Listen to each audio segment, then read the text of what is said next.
Assalamualaikum warahmatullahi wabarakatuh. Kami dari kelompok 3 Filsafat Ilmu akan menjelaskan materi tentang sejarah perkembangan ilmu pengetahuan. Baik, teman-teman, di sini saya akan menjelaskan awal mula perkembangan ilmu pengetahuan dalam sejarah manusia. Nah, awal mula perkembangan ilmu pengetahuan dalam sejarah manusia dimulai sejak manusia pertama kali berusaha memahami dan menjelaskan alam sekitarnya. Ini terbagi ke dalam tiga zaman. Yang pertama adalah zaman prasejarah. Pada masa ini, manusia belajar melalui pengalaman langsung. Mereka mengamati alam untuk bertahan hidup, seperti mengetahui musim untuk bercocok tanam, membuat api untuk memasak dan perlindungan, membuat alat dari batu atau logam. Pengetahuan pada masa ini bersifat praktis dan berdasarkan pengalaman, atau bahasa Inggrisnya trial and error. Kemudian yang kedua adalah zaman peradaban kuno. Pada zaman ini muncul peradaban-peradaban besar seperti Mesopotamia dan Mesir kuno. Mulai mencatat, peradaban-peradaban besar ini mulai mencatat pola musim, pergerakan bintang, dan menciptakan dasar matematika untuk bertani serta membuat mahakarya. Pada peradaban Mesir kuno, berkembang dalam bidang matematika dan teknik. Contoh mahakarya yang dibuat pada masa peradaban Mesir kuno ini yaitu piramida. Kemudian pada peradaban Mesopotamia, mereka mulai mengenal sistem tulisan dan astronomi.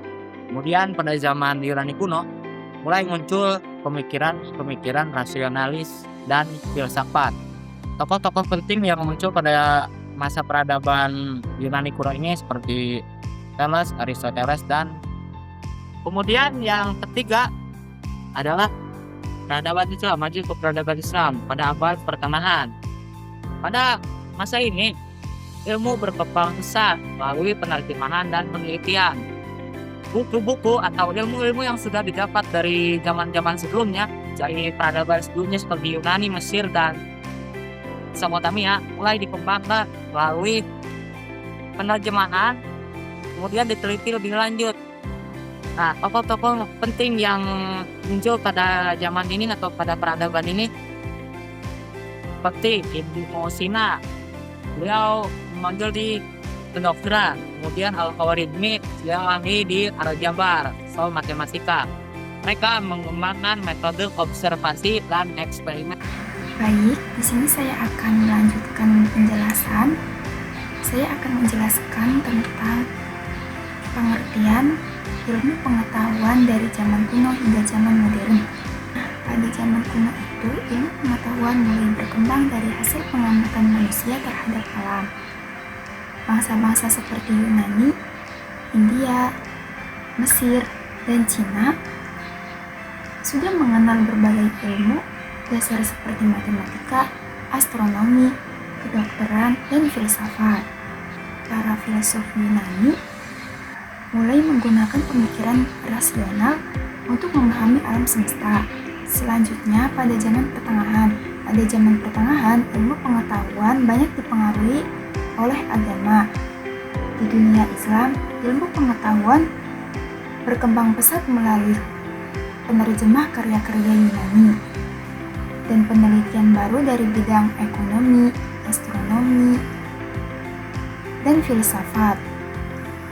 Sementara itu di Eropa, ilmu pengetahuan mulai berkembang lambat karena dipengaruhi oleh kuatnya gereja. Selanjutnya, pada zaman Renaissance, pada zaman ini merupakan masa kebangkitan kembali ilmu pengetahuan di Eropa. Pada masa ini, manusia mulai kembali mempelajari ilmu pengetahuan klasik dan menekankan pentingnya rasio serta penelitian. Banyak ilmuwan mulai melakukan eksperimen dan pengamatan secara ilmiah. Selanjutnya pada zaman modern. Pada zaman modern itu ilmu pengetahuan mulai berkembang sangat pesat Dengan ditemukannya metode ilmiah, para ilmuwan mulai menggunakan penelitian eksperimen dan bukti nyata untuk menemukan kebenaran. Perkembangan ini melahirkan banyak penemuan besar di bidang fisika, kimia, biologi, teknologi, dan kedokteran. Selanjutnya, pada zaman kontemporer. Pada zaman ini, pengetahuan semakin cepat berkembang melalui teknologi. Ilmu pengetahuan berkembang dalam berbagai bidang seperti teknologi, informasi, komputer, kecerdasan buatan, bioteknologi, dan ilmu luar angkasa yang sangat membantu kehidupan manusia. Nah, apa saja sih faktor-faktor yang memengaruhi perkembangan ilmu pengetahuan? Nah, adapun faktor yang pertama adalah karena rasa ingin tahu manusia. Rasa ingin tahu menjadi faktor utama lahirnya ilmu. Karena manusia selalu bertanya tentang alam, tentang kehidupan, tentang berbagai fenomena di sekitarnya.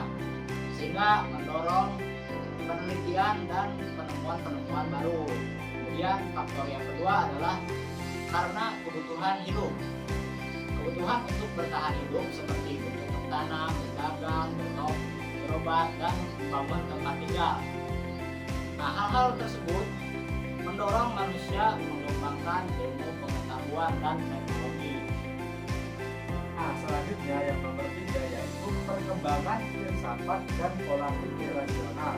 Nah, munculnya pemikiran rasional itu sejak masa Yunani kuno, mendorong manusia menggunakan akal dan logika dalam mencari kebenaran.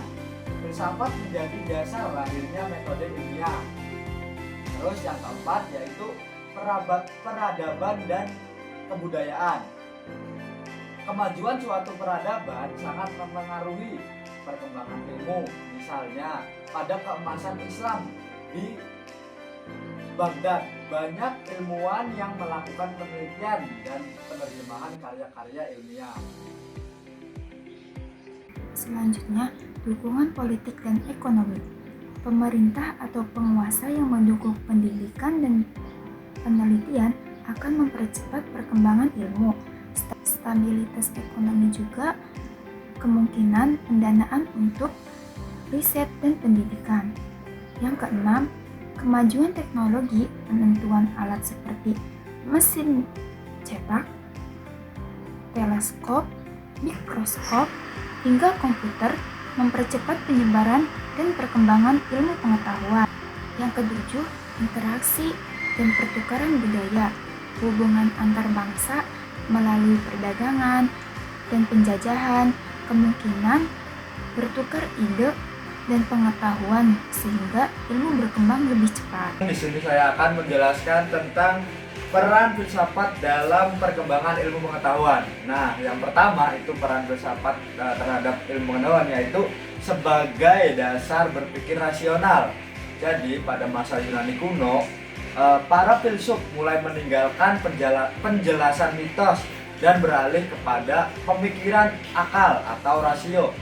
Tokoh seperti Socrates, Plato, dan Aristoteles mengajarkan pentingnya logika, terus argumentasi, dan pencairan kebenaran secara kritis. Inilah menjadi metode. Nah, peran selanjutnya yaitu nomor 2 itu melahirkan cabang-cabang ilmu. Pada awalnya semua ilmu berada dalam lingkup filsafat. Seiring waktu, cabang-cabang seperti fisika, biologi, dan matematika itu berkembang menjadi disiplin ilmu tersendiri. Jadi ilmu pengetahuan modern. Terus yang ketiga itu menentukan metode ilmiah. Filsafat membantu merumuskan cara memperoleh pengetahuan yang benar melalui logika, observasi, dan analisis.